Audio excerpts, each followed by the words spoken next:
Hi అండి. నువ్వెళ్తానంటే నేనొద్దంటానా? 17వ భాగం వినండి.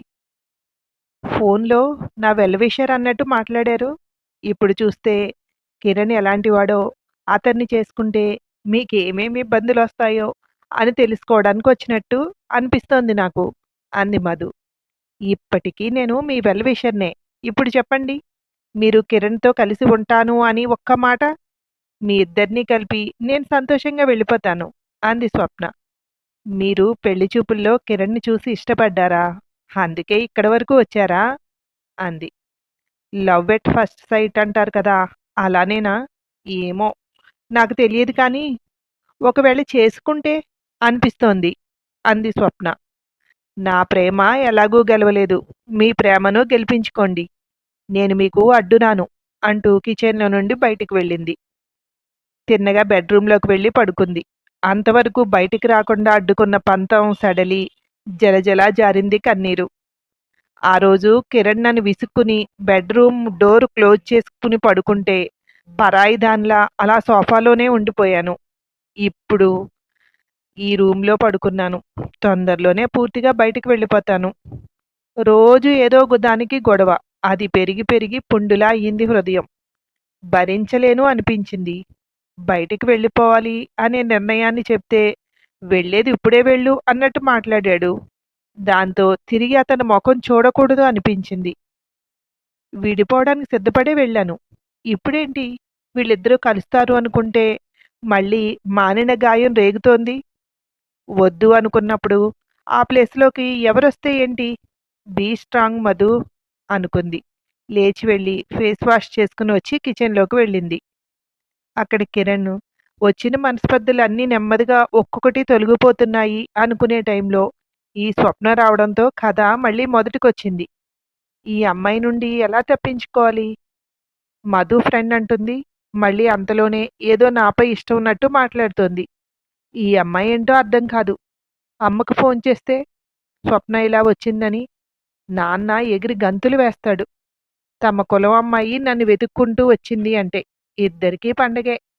ఇప్పటికిప్పుడు బయలుదేరి ఇక్కడికొచ్చేస్తారు. అప్పుడిక్కడ మధుని చూస్తే అస్సలు తెలియనివ్వకూడదు.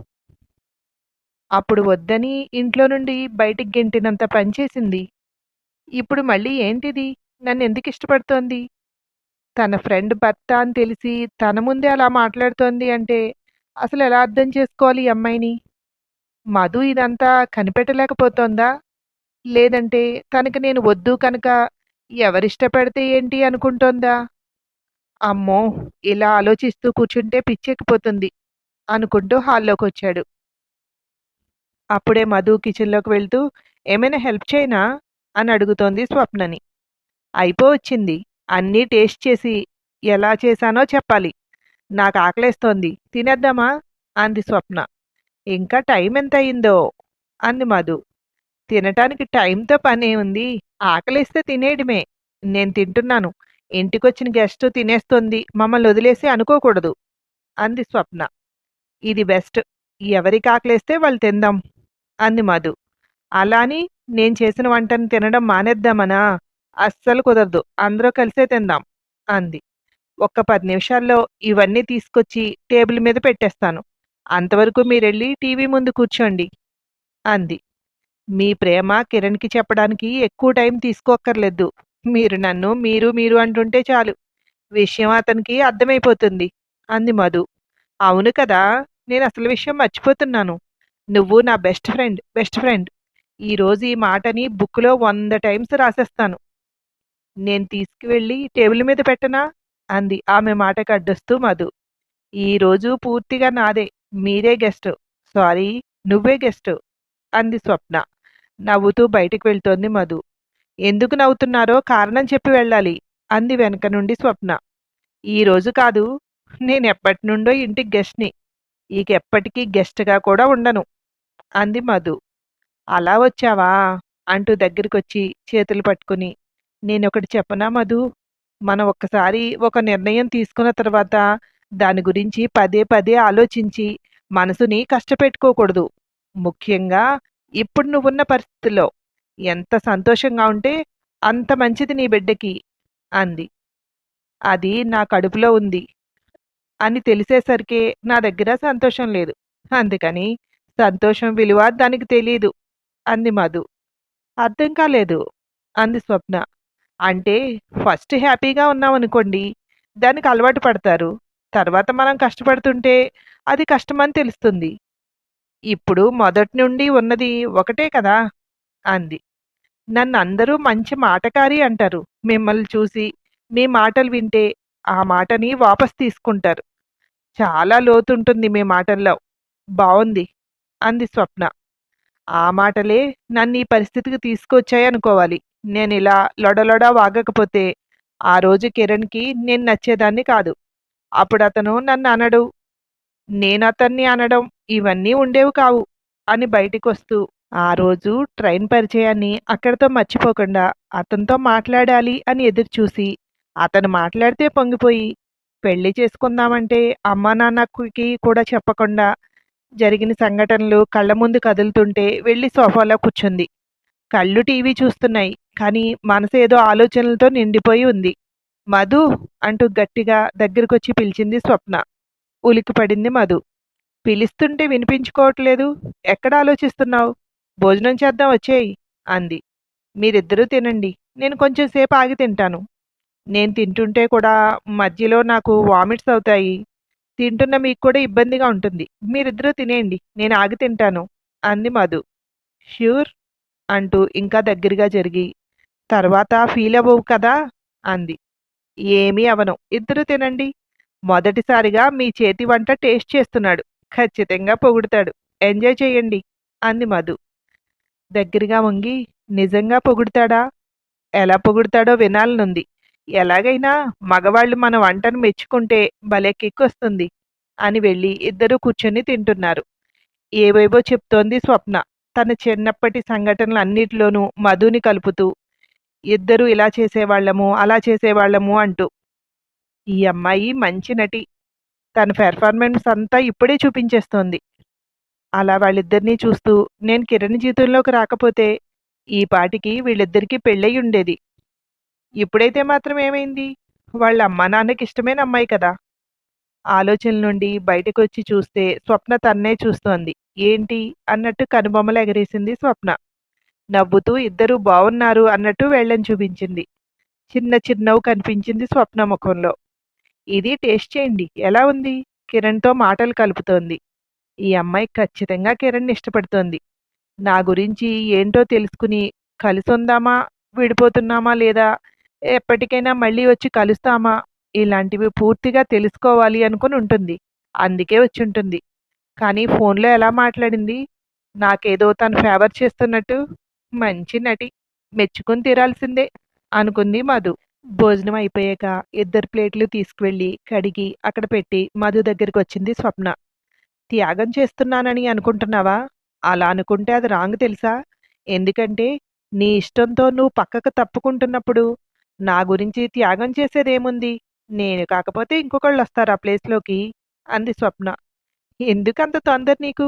నేను చెప్పానా త్యాగం చేస్తున్నానని? నేనన్నది మీ ఇద్దరూ బావున్నారని అంది మధు. ఏమో నాకలా అనిపించింది. అందుకే ముందుగా వివరణ ఇచ్చేద్దామని. ఎవరి దగ్గర నుండి లాగేసుకోవడం లేదు. వాళ్ళొదులుకున్నది నేను తీసుకుంటున్నాను అనుకుంటున్నాను.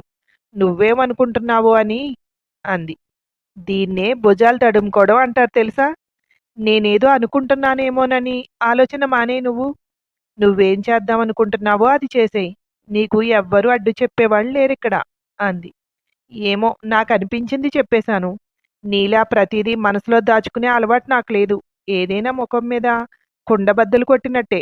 వాళ్ళేమనుకుంటారో, వీళ్ళేమనుకుంటారో అని ఆగదు నా మాట. బాణంలా దూసుకొచ్చేస్తుంది అంది. ఇంతకీ నీకేంటి పనిక్కడ ఆఫీస్‌లో? అంది మధు. ఈ ఇల్లే నా ఆఫీసు. ఇదే నేనుండబోయే ఇల్లు ఎలా ఉంటుంది? అతను నాతో ఎలా బిహేవ్ చేస్తాడు? మీరిద్దరూ విడిపోయినా ఒకవేళ తిరిగి నువ్వొచ్చే ఛాన్స్ ఉందా? ఇవన్నీ తెలుసుకోవడమే నా పని అంది. మరి నా నెంబర్ తెలుసుకుని నాకు ఫోన్ చేసి నా కోసం వస్తున్నట్టు ఎందుకిదంతా? అన్నీ ముఖం మీద కుండబద్దలు కొట్టినట్టు చెప్తాననే నువ్వు ఇంత డొంక తిరుగుడుగా ఎందుకు? అంది. అరే! నీకు తెలియట్లేదు. ఇదంతా నీకోసమే. ఎలాగో చెప్పనా? రేపు మీరు విడిపోయినా నీకు క్లారిటీ వస్తుంది. ఇతను తిరిగి నా దగ్గరికి రాడు అని. నా లైఫ్ నేనే మేనేజ్ చేసుకోవాలి అన్న దాంట్లోనే ఉంటావు. లేదనుకో, ఎప్పుడైనా ఒక ఇబ్బందొస్తే మళ్ళీ ఇతని కోసం ఆలోచించకూడదు అంది. పెద్ద ప్లానే అనుకుంది మనసులో మధు. ఒకవేళ మీ వాళ్ళు కూడా నీకు పెళ్లి చెయ్యాలి అనుకున్నారనుకో, ఇతను ఏమనుకుంటాడో ఇలా ఆలోచించక్కర్లేదు. ఎందుకంటే అతను ఆల్రెడీ చేసుకున్నాడు కనుక. నువ్వు చేసుకున్నా తప్పులేదు అంది స్వప్న. అందుకని నువ్విప్పుడు ఇక్కడికి రావడం నాకు బెనిఫిట్ అంటావు. ముక్కు మొఖం కూడా తెలియని నా కోసం ఇదంతా చేస్తున్నాను అంటావు. నీ మనసుకైతే అలా సరిపెట్టుకోగలవేమో అంది. ఖచ్చితంగా చూస్తూ ఉండు. వెళ్ళేటప్పుడు నువ్వే చెప్తావు. నువ్వు రావడం వల్లే ఇదంతా అని. ఎవ్వరూ నొచ్చుకోకుండా, ఎవ్వరికీ ఇబ్బంది లేకుండా అన్నీ సామరస్యంగా నేను చేసేస్తాను కదా అంది. మీ అత్తగారికి, మామగారికి కూడా చెప్పాల్సింది. పాపం వాళ్ళు చాలా సంతోషించి ఉండేవాళ్ళేమో నువ్విక్కడున్నావు అంటే. నాకో డౌటు, ముందే వాళ్ళకి చెప్పొచ్చావా అంది మధు. అవును కదా! అసలు ఈ ఆలోచనే రాలేదు. ఒక్క మాట చెప్పేస్తే పోలే. వీళ్ళు దీని గురించి ఎలా ఫీల్ అవుతున్నారో కూడా నాకు తెలుస్తుంది కదా! మంచి ఐడియా ఇచ్చావు మధు. థ్యాంక్ యూ అంది. ఏ విషయం గురించి నువ్వు ఎక్కువగా ఆలోచించవా? బుర్రలోకి ఏదొస్తే అది చేసేస్తావా? నేనే అంటే నాకంటే ఫాస్ట్‌గా నిర్ణయాలు తీసుకుంటున్నావు అంది. అదే కదా ఈ స్వప్న టాలెంటు. నా వల్ల ఇప్పటి వరకు ఇబ్బంది పడిన వాళ్ళే లేరు తెలుసా? నా మీద నాకున్న నమ్మకం. నేను ఏ పని చేసినా కరెక్ట్ దారిలోకే వెళ్తుంది అంది. ఇప్పటి వరకు అంటే ఇక మీదట ఎవరైనా ఉన్నారా ఏంటి అంది మధు. అందుకే కదా ఇక్కడికొచ్చింది. ఇక మీదట నువ్వు నా వల్ల ఇబ్బంది పడకూడదు. అందుకే అన్నీ షార్ట్ అవుట్ చేసుకుంటేనే మంచిదని. నువ్వు ముందు భోజనం చెయ్యి. ఇంకా చేయలేదు. ఇంకా చాలా రోజులుంది మనం మాట్లాడుకోవడానికి. ఇవన్నీ పూర్తిగా తేలిన తర్వాతే నేను వెళ్తాను అంది. ఎందుకో ఈరోజు ఆకలిగా లేదు అంది మధు. నీకుండదు, కానీ నీ పొట్టలో ఉన్న బేబీకి ఆకలిస్తుంది. ఎంత ఇష్టంగా నా చేత్తో చేశాను. తిను నువ్వు, మీ బేబీ ఇద్దరూ చెప్పండి ఎలా ఉందో అంది. కిరణ్ తిన్నాడు కదా, బాగుందని మెచ్చుకోలేదా అంది. అతనికి అలవాటు లేదనుకుంటా. ఎప్పుడైనా నిన్ను మెచ్చుకున్నాడా? ముందిది నేర్పించాలి తనకి. లేకపోతే ఇంత కష్టపడి చేసిన దానికి ఫలితం ఏముంది అంది నవ్వుతోంది మధు. అలా నేర్పించడం మొదలుపెడితే లైఫ్ అంతా ఏదో ఒకటి నేర్పిస్తూనే ఉండాలి. మనం నేర్పించిన దాన్ని వాళ్ళు పాజిటివ్‌గా తీసుకోవాలి కదా! రోజు ఎదవనస అన్నట్టు కనిపిస్తుంది. అనుభవంతో చెప్తున్నాను. అతని నుండి అలాంటివి ఆశించకు అంది. అదలా కుదరనప్పుడు ఏదో ఒకటి చెప్తుండు. అది నాకు భవిష్యత్తులో ఉపయోగపడుతుంది. అతను ఎలాంటివాడో తెలిస్తే కదా! ముందే మనం అతని అలవాట్లకి అడ్డుకట్ట వేసేయొచ్చు అంది. కర్మరా బాబు! ఏం చెప్పినా అది తనకు అనుకూలంగానే అనుకుంటుంది ఈ అమ్మాయి అనుకుంది మనసులో మధు. నువ్వేమనుకుంటున్నావో నాకు తెలుసులే గాని వెళ్ళి ముందు భోజనం చేసిరా. తర్వాత నిదానంగా నన్ను తిట్టుకోవచ్చు అంది. ఇప్పుడు తినకపోతే వదిలేలా లేదు అనుకుంటూ లేచి వెళ్ళింది మధు. కిరణ్ వాళ్ళ అమ్మా నాన్నకి ఫోన్ చేయటానికి ప్రిపేర్ అవుతోంది స్వప్న. ఆ తర్వాత ఏమైందో మరో భాగంలో వినండి. Thank you.